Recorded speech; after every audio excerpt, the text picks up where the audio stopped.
Which brings us to our final topic. Keep your team calm under pressure. And here, I'd like to start out with Jason.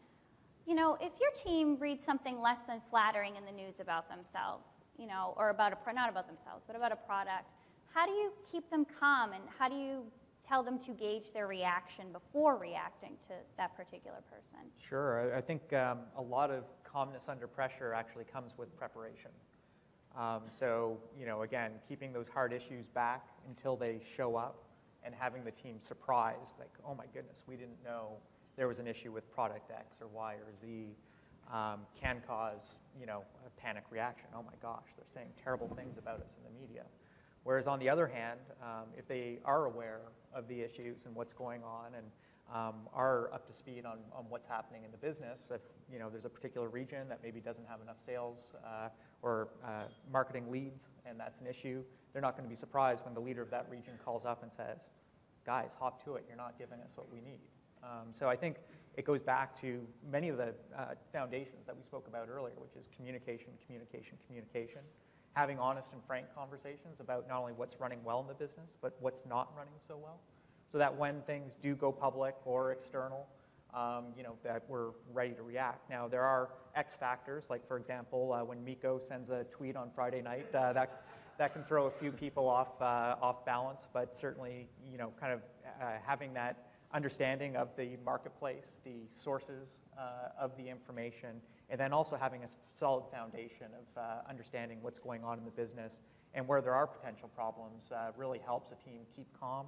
And then also, you know, since you know, SAP is a large organization, for us it's also understanding, you know, who the appropriate spokespeople are and what the etiquette is around dealing with a particular issue, because I know a lot of forums today, just about anybody can log on and post a comment or respond to a particular item, and we just need to make sure as an organization that the team is well trained and well versed on who the appropriate spokespeople are, what the key messages are, and how to respond if they are approached directly by somebody, particularly on a challenging topic. So definitely have your team prepared. Preparation, preparation, preparation, yeah. Paul, specifically when you're a HANA customer, and specifically when it comes to that project or maybe other projects that you've worked on in the past few years, can you point out for our audience some of the points where maybe you could expect the team not to be calm? Yeah, you know, so we were a HANA ramp-up customer, and you know, for those of you who've been a ramp-up customer, you have to go into that with your eyes wide open, right? And HANA in particular was so new for SAP, and you know, and groundbreaking, and all the reasons we wanted to be a ramp-up customer.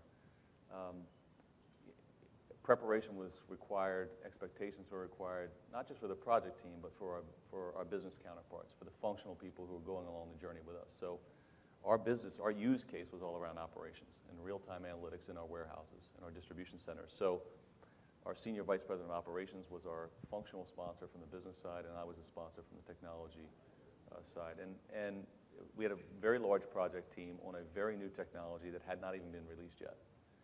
And so, you know, all of us were, you know, we spent a lot of time educating all the folks in operations as well as in technology and the project team that we're going to hit some really big bumps here. I mean, it's beyond it's going to be bumpy. You know, airline rides are bumpy, right? This is going to be tough. And, you know, to that extent, our project, you know, it took another 6 months or so for us to really get live and achieve the benefits we were looking to achieve, or start to realize those benefits. And I think had we not have done the work up front by talking to the team members, so that when we did hit something like, well, we got to wait for the next revision, which is not in 2 weeks, not for another 2 weeks, and that's going to push our project back 4 weeks, you know. And so when we hit those bumps, they were well prepared for them. And it also took, you know, going into something like that, I think they felt assured because we had a rock-solid partnership with SAP, and not just here, but also the guys in Germany who are writing the software. And again, that's part of why you do the ramp-up, right? It's because you're going to get that kind of attention. And on the benefit side, to prepare them, it was, this is brand new, you're going to be on the forefront, and you're going to learn more about this product as we go through this journey together than most people are going to ever learn about it. So I think all those things helped keep the team calm. But there were some pressure points during that project. Bridgette, does preparation help a team perform consistently? What are the keys to having really consistent performing teams? Oh, sure. Preparation, performance management to ensure that when there's some detour that's taken, you can put everybody back on the right path. That's critical. I think making sure everybody really understands the goal. I mean, it's one thing to have a mission and a corporate strategy that you can put out there in the marketplace and your customers say, oh, that makes sense to me. But to have the appropriate business strategy that can, line by line, department by department, division by division, can really execute on so that they can take that business strategy and, kind of move the rest of the corporate goals forward. I think that's critical. And then I guess just really keeping your ears open and making sure that you're constantly looking for feedback so you can make mid-stream corrections. Best laid plans are not always the ones that make it to the finish line, but they're the ones that got you most of the way, and they're the ones that give you that compass to try to figure out where you are and how to keep going. And I think if you're going to listen for feedback so that you can stay true to a set of plans and achieve consistent success, you have to remember that perception is reality. Because sometimes we have these great plans and we start to drink our own Kool-Aid and we're sure that any criticism that's out there must be wrong, right? And it may in fact be that you've got a data set or some type of information or source that would disprove a perception, but at the end of the day, especially in this very social world, perception is reality, and a soundbite sometimes is more important at that moment than a defendable position, and people don't even keep listening for the rest of what happened and why. And so validating in the moment that I heard what you just said, that makes sense, and then determining if it would take your team off course or if it would put you on a more steady course, I think is really important. Even at Friday night at midnight, if you get an influencer tweet, these are all things that you have to pay attention to. But it's also important to remember that popularity does not always equal certain perception. And so sometimes, because the voice is loud or the person with the voice has a lot of influence, you have to stay the course sometimes and be able to say, you know what, I think we've got a steady plan here. I think you've contributed some great information, and I want to explain to you or somehow invite you into a world of understanding about why we're going to continue in this way forward. I think when you put that type of effort together and you seek that kind of feedback, you can consistently hit milestones, and when you consistently hit milestones, your team's perceived as a winning team, and they feel good about it too. And you're having a team that's not, by sticking to the course, you're not constantly going off and putting out fires all the time. Well, and if you are, I liked your messages about how to stay calm, but at the end of the day, it's going to happen, right? And if you let yourself get upset about a distraction and a fire drill, one thing is certain about that. You've just lessened your opportunity to be successful because now you're reacting instead of thinking. And that's not easy because we're all human. And, the inside thoughts that go on when someone's telling you something that you think is just ridiculous is not what needs to come out. But if you sit and you listen and you genuinely believe in the concept of perception as reality, then I think you can really absorb enough information to be collaborative. I think the days of leading by consensus are way behind us. People no longer are very successful if they're constantly looking for validation along the way as they lead. But being collaborative and seeking consensus, those are two very different things. But it requires listening, and it requires saying, okay, I understand that 60% of the people in this room have a different opinion. Thanks for educating me as I made this decision, and here, this is the way we're going to go. Yep. But you've listened. Now you've given everybody an opportunity to voice an opinion. Your decision support is that much stronger when you move forward. I like that, the difference between reacting and thinking. It's really a good way to characterize it. Lisa, to close out this portion of our discussion, I was hoping you've led so many teams in so many pressure-filled situations. What did you say to them in the locker room before, the Olympic game, the gold medal game, to really keep them calm? Well, I think that when you talk about pressure and you get to that moment in time where it's sort of, you do or die, not literally, but it feels that way. It's really about looking each person in the eye again and just saying, hey, we've worked so hard to come, to get to this point.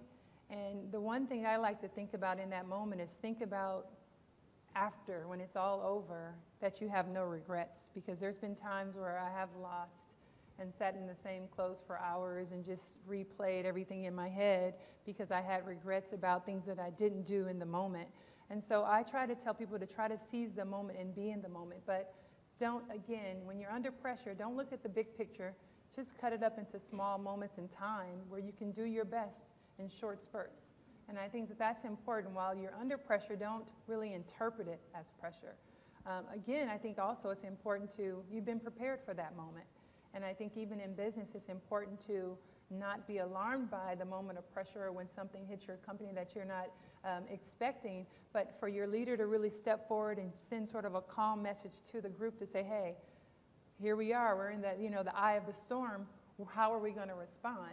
And I think when you lead people with that calmness to say, hey, we're going to get through this, let's work together, people believe in that. And for whatever reason, we're that kind of country where we have a lot of pride, but we're also inspired. And we can be inspired in a moment, and we can react and we can fight for whatever it is that we're trying to accomplish. And I think it's just that moment of making those teammates, that group, that company, feel the confidence from that leader and just say, hey, we're going to get through this.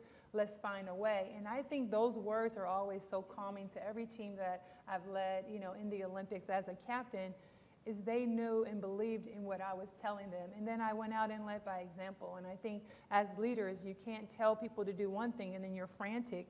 You have to show that calm while you're in the storm. You have to go head on, and you have to try to roll up your sleeves and get in there with other people. And people really respect that. And I think at the end of the day, even if you don't win, which I'm not familiar with, but if you don't win, you give it your all. You do your best. And at the end of the day, people can leave feeling very good about the effort that they've made. You shared some excellent advice with me last night about how you break it up, or you tell them to break it up into 3 minutes. Just, get through the next 3 minutes, and then the 3 minutes after that. It's such good advice for so many things. Well, I'm a very organized person, so I have to have everything written out in terms of what my goals are, whether it's short-term goals of things I want to achieve within 1 year, or if it's my long-term goals of things I want to achieve within 5 years. But to me, that's writing it down in short periods of a year. But even within that year, now I'm focusing on the 3 months of what am I trying to do in these 3 months? What do I want to accomplish? Then I sort of break it down, every day, what do I have to do to achieve that goal within 3 months? And sometimes when you have a project at work, or you're working on something for our organization with the Sparks, we're working on our sponsorship packages because that's important for us to be able to survive. So then I look at a small picture of, okay, for a week, I need to contact these different sponsors to try and at least touch base to try to get us a meeting. Within those next 2 months, we get a meeting. Now I need to have things set up for us to be prepared to go in there, maybe bring a player and have a presentation prepared. So again, it's really not looking at the big picture of, okay, at the end of the day, we need X amount of dollars, but what can I do as I look at it in sort of a micro, what's the right word for me? Break it down into smaller pieces of what do I need to do to sort of accomplish those goals. And I think the same thing applies business as well as in sports. Don't just be overwhelmed with the big picture. That's great advice.